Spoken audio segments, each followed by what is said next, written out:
Fresh rocket fire over several military bases in Israel. The Palestinian political military movement Hamas announced on Wednesday that it had launched missile attacks on airbases in Israel. Gaza reports that the airbases Hatzerim, Nevatim, Tel Naf, Palmachim, and Ramon came under rocket fire.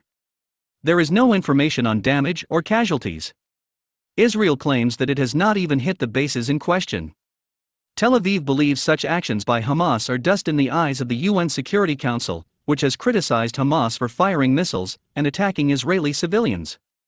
Although unlike in previous days, rocket fire was less intense between warring nations, rocket sirens in several coastal Israeli cities and central Israel resumed.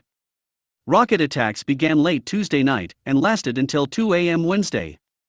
A 3-hour lull ensued, and at about 5:30 a.m., Hamas resumed rocket fire against Israel.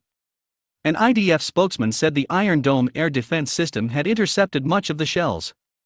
Fifth airstrike. Yesterday, the Israeli Defense Forces launched a fifth airstrike on Hamas-related targets in Gaza.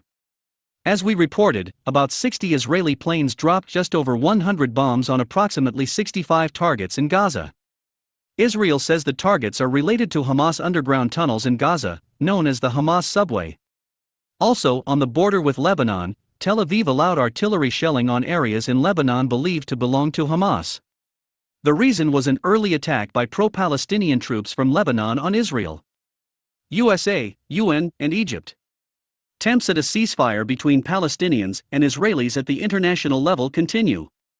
The international community's attitude and the desire for a ceasefire cannot be unanimous and is a reflection of the conflict in the Middle East.